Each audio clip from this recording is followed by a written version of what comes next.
The world should have ended about 200 times already, according to countless prophets. So if you're worried about climate change, don't bother. There's only a 1 in 200 chance it'll kill us all.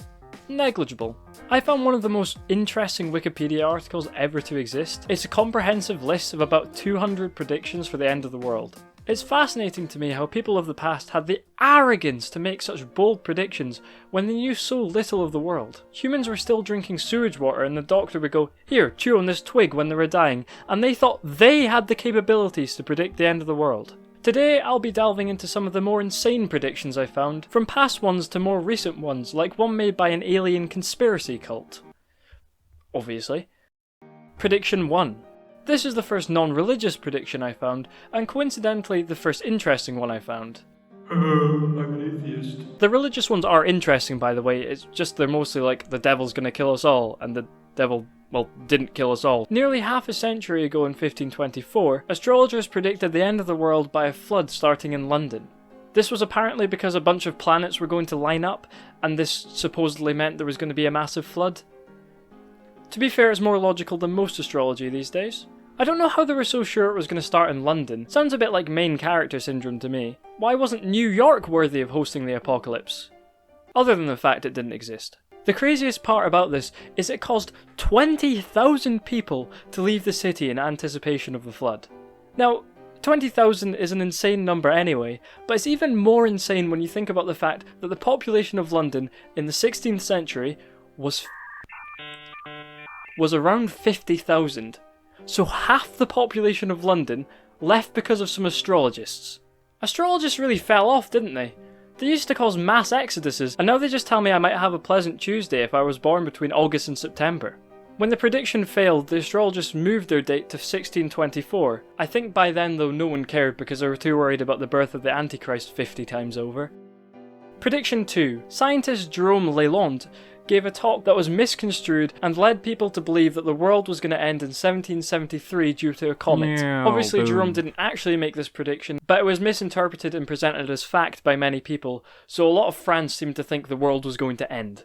This same scientist also discovered Neptune but didn't realise because he thought he'd made an error. But apparently he did do a lot of good things, so maybe let's give Jerome a break here. Prediction 3. In 1780 they thought some clouds meant the apocalypse because the sky went dark. Prediction 4. Mary Bateman's magical hen began producing mysterious eggs which had "Christ is coming" written on them in ink. This of course had no correlation to the fact that Mary was writing on the newly laid eggs and shoving them right back into the chicken. Purely coincidental. Mary was later tried for being a witch. Although it was unfair because she wasn't a witch, it was kind of justified for what she did to that chicken. You get the point though, right? In the past, humans were considerably more stupid than they are now. Predictions were made using what, at the time, seemed like logical thinking, and in some cases chickens. But here's the thing, we're actually not that stupid now. Oh no, sorry, we're not all that stupid. To this day, people still listen to the predictions of prophets. And at this point, I don't understand why they receive any attention at all, because they've been wrong so many times. I mean, come on, has no one read The Boy Who Cried Wolf? These prophets should have been fed to the wolves ages ago. Just the prophets though and not anyone else, because then we run the risk of actually causing an apocalypse, which would mean the prophets are right, and they don't need to be eaten by the wolves. Okay, maybe let's not do this metaphor. So now my favourite thing to do is sift through recent predictions for the end of the world, which, surprisingly, didn't happen. I found an article which basically convinced me to make this video. It was by the greatly respected newspaper The Daily Mirror, and it claims that Nostradamus predicted that a Russian scientist would cause a zombie apocalypse. Now when you look at Damus's actual statement, it's very vague as per usual, and does not mention Russian scientists anywhere, but even so, this prediction was actually correct. Genuinely, my previous statement about prophets being dumb is now revoked. Russian scientists revived the dead in 2021. Nostradamus was right. I can't believe he actually got this prediction correct. We finally have undead microscopic worms. Yeah, they're bloody worms. They found some tiny organisms in some ice and unfroze them. Impressive, sure, but maybe a tad underwhelming. Apart from the fact that the Daily Mirror completely made up that it was Russian scientists, and the fact that there was no apocalypse, some frozen worms did come back to life, so yeah. So, it's a few days later, I stopped filming halfway through, I now have a sore throat, my beard's growing. I could acknowledge that, or I could just I also did a little extra research on Nostradamus' predictions to find out how many were actually right, and quickly realised that was extremely stupid because Nostradamus just wrote some vague things and then people later decided to tie them to some random event of their choosing. For instance, "On high, evil will fall on a great man" is apparently a prediction of the assassination of JFK. Like, come on, that could equally be about someone dropping a penny off the Empire State Building and it hitting the man who found the cure to cancer. By the way, that hasn't actually happened yet. Here's the thing though, I searched for correct predictions made by The Simpsons, and the first web result I got was a list of 30 correct predictions by The Simpsons, but when I did the same for Nostradamus, I got 11. What does this prove? Nothing, actually. Journalists probably just care more about The Simpsons than they do about history, so... It's also impossible to say how many correct predictions Nostradamus made, since it's just a load of mysterious nonsense which people later attach meaning to. For example, in this article by The Independent, they claim Nostradamus used his favourite device, the anagram. Like, no, he didn't really love anagrams. People just swapped some letters around and were like, "Oh, that's crazy, the way I rearrange them confirms my bias." A more recent failed prophet named Nancy Lieder claimed she had contact with an alien race from a faraway star system, who warned her of a large planet, ominously named Planet X, which was supposedly fast approaching our solar system. She was apparently told Planet X would travel close to Earth and cause catastrophic damage to our planet. Poor Nancy predicted this to happen on the 27th of May 2003, and was evidently wrong. Now, if it were me, after publicly announcing I'm capable of talking to aliens, and then predicting the end of the world, and then very publicly getting it wrong, I would go into hiding, never to resurface again, living the last of my days in a cold, dark cave. So I'd probably still have a pretty similar upload schedule. But what Nancy did was she made a website and continued to spread this conspiracy theory nonsense to anyone who would listen. Who is listening though? The only reason I could picture anyone still listening is, you know that famous meme image where the guy's going mining and he just misses the gold? I'm picturing that. Like they're thinking, the last 12 prophets I followed were wrong, but maybe this time this one will get it right, and then I'll hit the jackpot. The jackpot, of course, being the end of the entire human race and civilization as we know it, and the wager being an expensive canned food stockpile. So Nancy's website is... well, it's... Welcome to Zeta Talk. This website is completely insane. When you first enter zetatalk.com, yes, that's its name, you're met with some images of the generic Area 51 alien, and below it, the most incomprehensible paragraph ever written. It would be like if you started watching halfway through a sci-fi film and tried to understand the dialogue.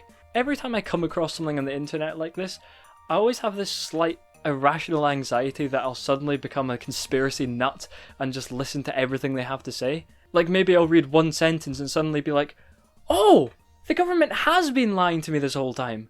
How didn't I realise?" But I'm nevertheless going to put my own sanity at risk and read the following paragraph. Zeta Talk answers cover such questions as potence of a pole shift and how this relates to the transformation in process. How life in the aftertime following this shift will be different from today, the self-centered or service-minded spiritual orientation of humans as well as aliens from other worlds, and how inadvertently giving the call to aliens can put you in touch with one group or the other, how visitations can be more easily interpreted when spiritual orientation is understood, how visitors from other worlds are watched by the Council of Worlds, which has set rules regulating their behaviour, why we are only gradually getting acquainted with our visitors from other worlds, and what will allow the awakening to occur faster, to what extent the government is aware of and interacting with the alien presence, the true nature and reason for the hybrids being developed by the Zetas to merge the best from both Zetans and humans, why aliens can disappear and move through walls, and what both physical and spiritual density changes will be like in the future, and what the Zetas have to say about our science theories, what the Zetas as students of human nature have concluded on what being human means, and straight Zeta talk about our myths. Well, that made a lot of sense. Now, you've all seen alien conspiracy theories, maybe something about Area 51 or something like that, but this is a whole other level. It's what I imagine would happen if you took the script from every single episode of Stranger Things and then asked an AI to write a paragraph out of it. The whole thing's not only nonsensical, but the wording just comes across as very culty. Especially this quote at the bottom of the website which reads, Love may have a blooming going into the shift, as it ought, those with great love in their hearts responding to the realization that little else matters. Now, I don't know about you, but I do not know what that means, yet it just gives me the head feel of every cult ever. There's definitely a word to describe that, but I cannot for the life of me think what to feed into Google to get that result back. This whole thing came from Nancy's prediction of the apocalypse, but it's clearly grown into so much more. Now having theories for who Jack the Ripper might have been, and why Scientology is deceptive. Going on to brand it as a cult, which feels a little bit like projection. It's funny because when I started making this video I expected to make a few mediocre jokes about Nostradamus, but now I've gone into this weird sci-fi alien cult rabbit hole. So if you look closely at this website, there is clearly no monetary motive here. Just a very prominent donate button and fancy scrolling text just mentioning in passing that you can buy a DVD for $20. So you know, there would be absolutely no reason to make any of this up, because like I said, there's just no other motives at play here. So there's just no reason to continue this elaborate lie and then gain more and more traction on our website as a result. Because what would happen then? People would click on a really obvious donate button or buy our DVD to find out more? I don't think so. I think someone out there spreading conspiracy theory nonsense is bad enough, but when they also have something to gain from doing so, it gets even worse, because it will cause this vicious cycle of her saying something outlandish and outrageous, this causing her to gain attention, and hence a small percentage of those people will inevitably believe the nonsense she's spewing, and then donate to her or buy her DVD. And obviously the more money she makes, the more incentive she has to make stuff up, and it'll just keep going on and on and on. Now, regular viewers of the Stalkers YouTube channel don't exist, but if they did, they would know I love looking at weird YouTube channels. So you can imagine my delight when I found out Nancy Lieder has her own YouTube channel, which she creatively named Nancy Lieder. The most recent videos on the channel seem to just be archives of some radio show she was somehow allowed on, but they're all 45-minute videos, and my time and your time is valuable, so I didn't waste my time watching any of that crap. The real entertainment lies in Nancy's grainy older videos. Here is a video of a real alien from a classified document. Nancy says the video has gone viral, but the footage appears to be genuine. How she came to that conclusion, I am unsure.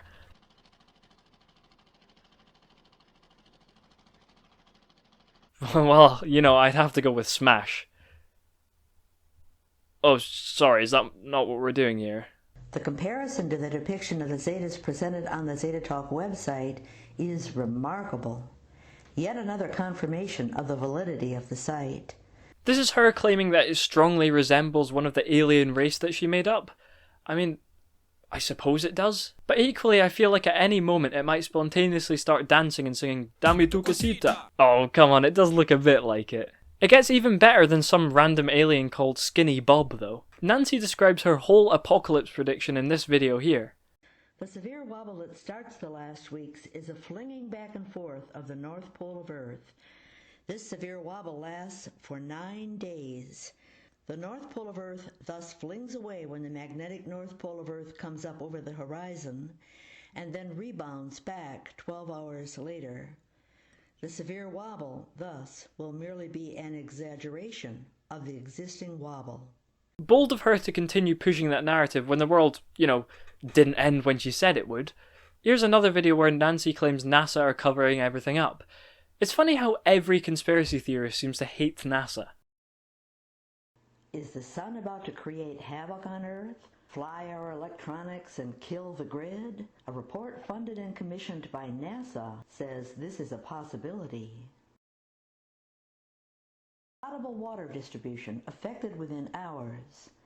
Perishable foods and medications lost in about 12 to 24 hours. Huh. Kind of has a rhythm to it.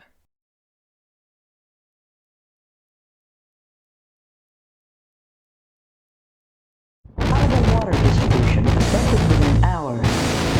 Perishable foods and medications lost in about 12 to 24 hours.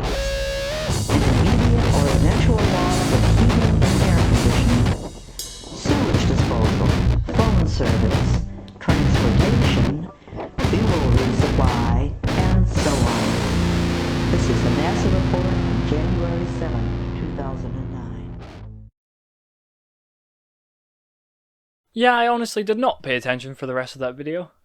I should probably end this video before I go too far down the conspiracy rabbit hole, but I think that what this video is trying to prove is that you shouldn't trust the same people who write your horoscopes to be able to predict the end of the world. And you should probably also not shove eggs up a hen's bits. Thanks very much for watching. This video was very fun to research, even if I did go on a little bit of a weird tangent at the end. If you enjoyed, I'd really appreciate it if you were to subscribe.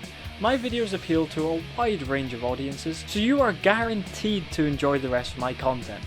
Goodbye!